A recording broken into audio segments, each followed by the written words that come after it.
नमस्कार, स्वागत है आप सभी का मेरे YouTube चैनल पे जिसका नाम है संध्या राय। और आज मैं कक्षा 6 के बच्चों के लिए हिंदी की जो पाठ्य पुस्तक है किसलय, उसके प्रथम पाठ को लेकर आई हूँ। तो जितने भी बच्चे हैं जुड़ जाएं और इसको देखें कि क्या है। जब हम हिंदी की पुस्तक देखते हैं कक्षा 6 की जो है, उसका पहला जो अध्याय है पाठ वह है अरमान। शीर्षक है अरमान। यह एक कविता के रूप में है, आप देख सकते हैं। ये जो अरमान है इस कविता के फॉर्म में है। तो इस कविता के कवि कौन है, लेखक कौन है? तो उनका नाम है रामनरेश त्रिपाठी। जी हाँ बच्चों, इसके लेखक हैं रामनरेश त्रिपाठी। और इस कविता के माध्यम से इन्होंने कुछ संदेश दिया है, कुछ कहने की कोशिश कर रहे हैं, वो इस कविता में हम देखेंगे। तो आइए इसकी पंक्तियों को पढ़ते हैं, पहले वाचन करेंगे और उसके बाद इसके अर्थ को समझेंगे, भावार्थ को। अरमान से मतलब क्या है? अरमान का मतलब होता है किसी भी चीज़ की चाहत, इच्छा, प्रबल इच्छा, है ना। बच्चों को होती है कि कुछ खाने की इच्छा होती है, अच्छे अच्छे कपड़े पहनने की इच्छा होती है। तो वही है कि अरमान। तो यहाँ कवि का क्या अरमान है ये हम देखेंगे। पहली जो पंक्ति है उसमें देखिए, पढ़ेंगे हम लोग। है शौक यही, अरमान यही, हम कुछ करके दिखलाएंगे। मरने वाली दुनिया में हम अमरों में नाम लिखाएंगे। कवि जो है कह रहे हैं, कवि का अरमान क्या है? उनका अरमान ये है, वो कह रहे हैं कि ये जो दुनिया है इसमें सारे लोग मरेंगे, मरने ही वाले होते हैं, हर कोई मरता है इस दुनिया में। तो क्यों ना हम मरें, लेकिन क्या करें, अमरों में नाम लिखाएं। ऐसा कुछ करें कि हमारा नाम अमरों की श्रेणी में आ जाए। ये अरमान है कवि का। फिर दूसरी पंक्ति में हम देखेंगे, इसको पढ़ेंगे।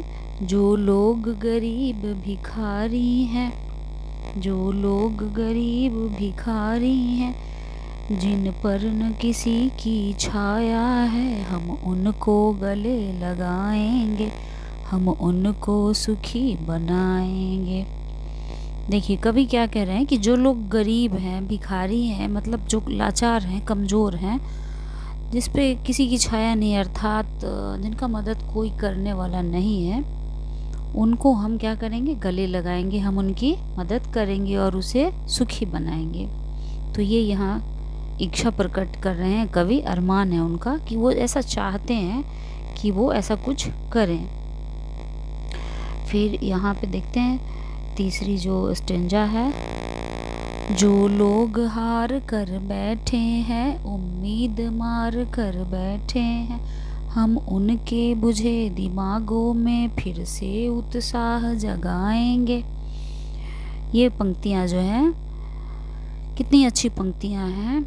कवि जो हैं कह रहे हैं कि जो लोग हार कर बैठे हैं, उम्मीद मार कर किसी काम को करने गए लेकिन हो नहीं पाया, है ना, कि उम्मीद ही छोड़ दी कि नहीं चलो अब हमसे नहीं होगा। तो कभी यहाँ ये कहते हैं कि नहीं, हम उनके बुझे दिमागों में फिर से उत्साह जगाएंगे। मतलब मोटिवेशनल चीज़ है ये कि जो लोग हार चुके हैं, थक चुके हैं, उस चीज़ को करने के लिए लाचार हो चुके हैं, तो अब वो क्या करेंगे कि उन लोगों को वहाँ पे मोटिवेट करेंगे और उनका साथ देंगे। फिर ये पंक्ति है यहाँ, रोको मत आगे बढ़ने दो, आज़ादी के दीवाने हैं, हम मातृभूमि की सेवा में अपना सर्वस्व लगाएंगे। कवि कहते हैं कि रोको मत, है ना, आगे बढ़ने दो आज़ादी के दीवानों के। ये आज़ादी की बात हो रही है, देश की आज़ादी की। तो कवि का कहना है कि जो लोग हैं आज़ादी के दीवाने, उनको कोई रोको मत, है ना, उनको आगे बढ़ने दो, क्योंकि मातृभूमि की सेवा में हम अपना सर्वस्व लगा देंगे।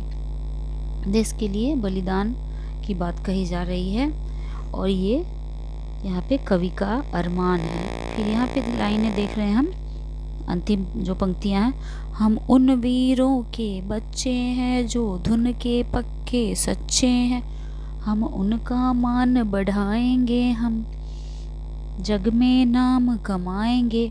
और कवि जो हैं रामनरेश त्रिपाठी जी, वो कह रहे हैं कि हम उन वीरों के बच्चे हैं जो धुन के पक्के सच्चे हैं, हम उनका मान बढ़ाएंगे। मतलब जो हमारे पूर्वज हैं जिन्होंने इतना बलिदान किया है, हम उन्हीं की राह पे चलेंगे और अपने देश का गौरव बढ़ाएंगे और जग में, विश्व में ख्याति पाएंगे, नाम कमाएंगे। तो ये अरमान है किसका? ये कवि जो है रामनरेश त्रिपाठी, उनका अरमान है। ठीक है, चलिए अब इस पेज को पलटते हैं। अभी देखिए इसमें कुछ शब्दार्थ हैं, है ना, शब्दार्थ देखेंगे हम। शब्दार्थ जो है यहाँ पे देखेंगे, शब्दार्थ में है कुछ कठिन शब्द हैं।